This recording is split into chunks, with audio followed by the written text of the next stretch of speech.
Steady sugar spikes disrupt our system and can result to inflammation, which could lead to chronic conditions like diabetes, cancer, and most importantly, central obesity.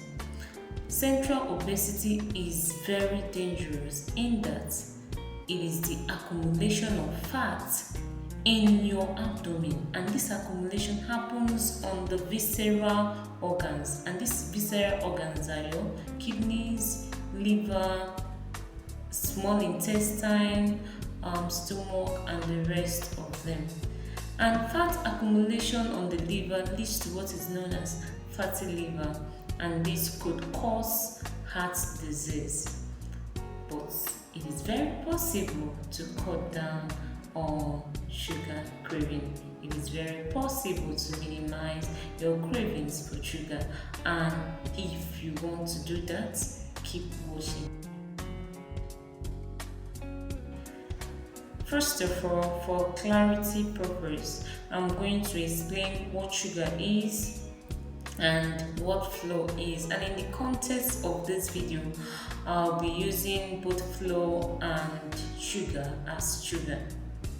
First of all, sugar is easy to absorb substance made from sugar cane and refined to white crystalline substance or product, while flour is equally an easy to absorb substance made from grains, refined from grains. What makes this carbohydrate very bad is that they've been rid of fiber and ultra processed, making it very easy for the body to absorb and have sugar spike. What are the sources of sugar? They are right there in front of you. You can use your sense of taste to detect things that contain sugar.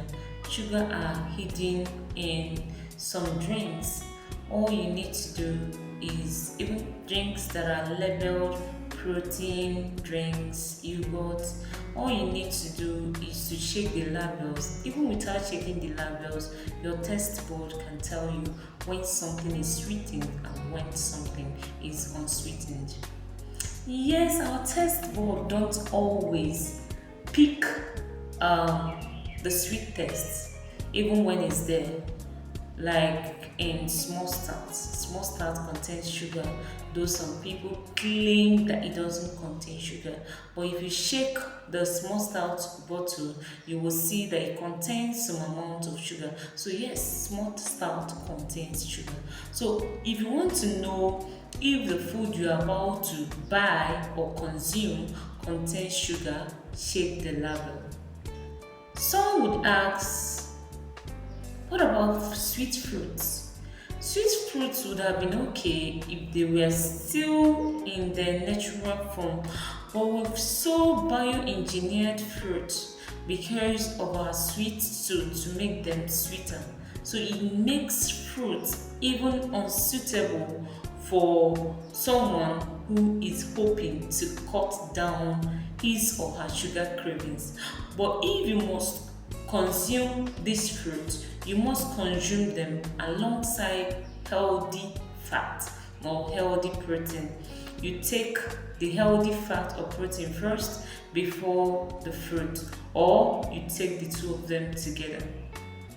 That's the best way to consume sweet fruits. We have this sugar craving. Why is it in us?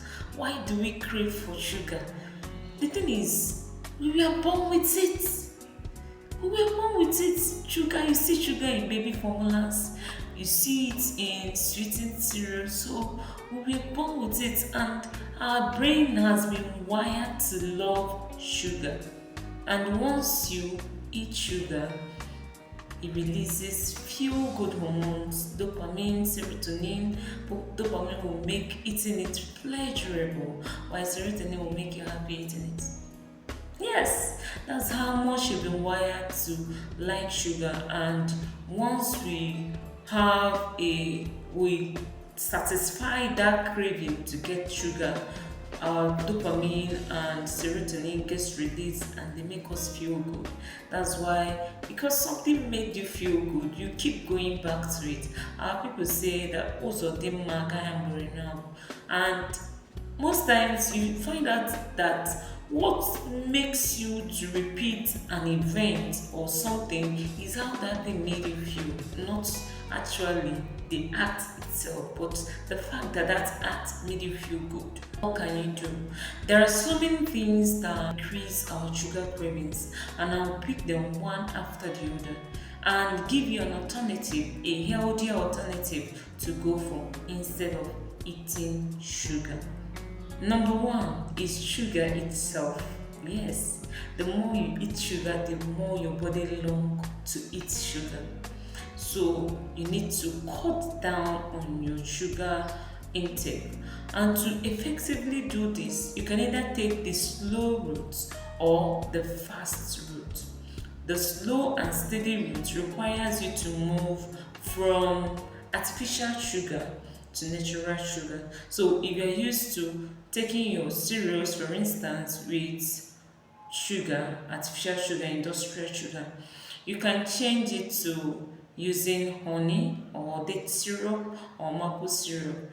Then you lower the intensity on the go. You can move from taking 3 spoons of honey to taking 2 spoons of honey to 1 and then to 0. The goal should be to move from sweetened to unsweetened. You can either choose the fast route whereby you place yourself on a 21-day or 30-day no sugar challenge, whereby you remove sugar entirely from your diet for 21 days or for 30 days. The essence of this is to retrain your taste palate to start liking food that are mildly sweet, food that are not so sweet, but just savory, mildly sweet food. That's the essence of doing this, to retrain or reset your taste palate. The second thing that can make you crave for sugar is fatigue.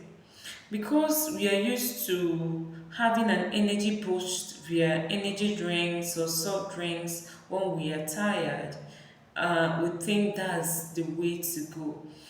When you are fatigued, your body is sending you signals, it's sending you message that you need to listen to. Our body talks to us all the time, just that at times we are too busy to listen to it. When you're feeling fatigued, it might be time for you to take some break. Take a break, 5 minutes, 10 minutes to rejuvenate. If taking a break won't work at the moment, you can take a walk or meditate for 5 minutes. You will get rejuvenated doing that instead of going for sugary drinks or sugary meals. Taking a break, meditation, or taking a walk will suffice. The third thing that makes us crave for sugar is weight loss diet. Some people go on aggressive weight loss journey and remove carbohydrate entirely from their meal, put very small carbohydrate, and this will make you crave for sugar.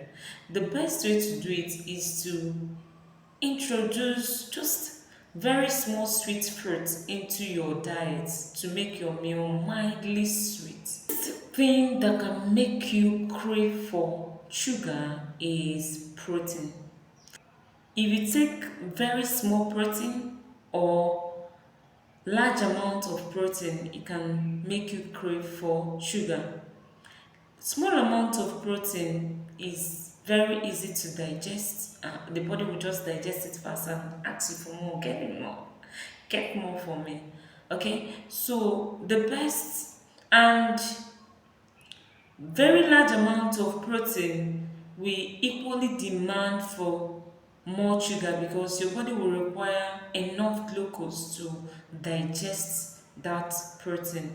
So the best is to also listen to your body and know the amount of protein that works for you without making you vulnerable to sugar cravings. So listen to your body, because at times different food that contains protein equally contains some amount of carbohydrate. So you need to pay attention to your body to know the amount of a particular proteinous food that will satisfy you for long, so you don't jeopardize your sugar longings and long for more instead of longing for less. The sixth thing that can increase your craving for sugar is your home environment. If you have sugary stuff all over the home, there is no way you cannot be so tempted to the point of succumbing to that temptation.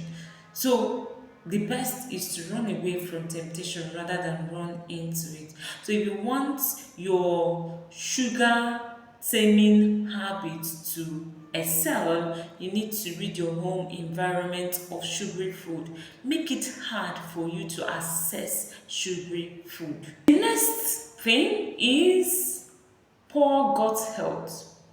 Your gut health is very important if you want to cut down your sugar cravings. If you have more of the bad bacteria, it means you have a poor gut health and you need to work on your gut health, because the bad bacteria love sugar, so they will make you to crave for sugar.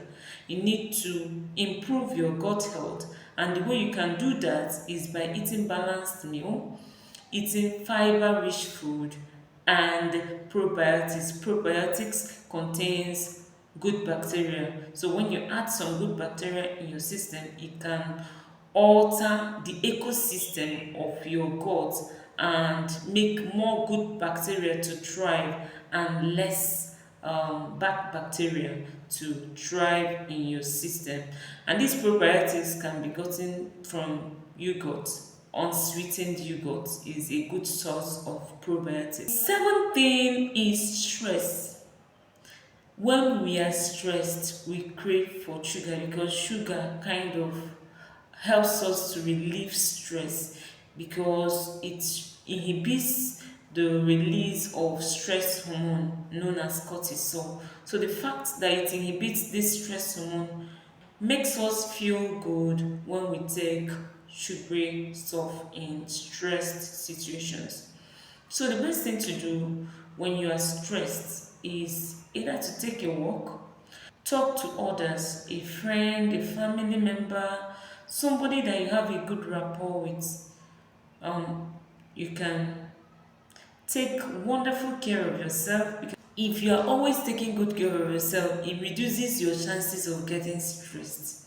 So make sure you take good care of yourself, eat healthy, sleep well, exercise, and drink water very well. It can help you not to easily succumb to stress. Then the last tip, if at this point you've not subscribed, it is time to do that. Subscribe at once. So my final tip is drink water. Water is life, and water is indeed life.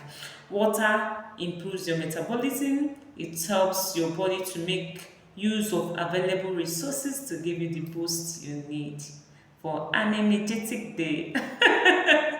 Hope you got value from this. Share with your friends. See you in my next video.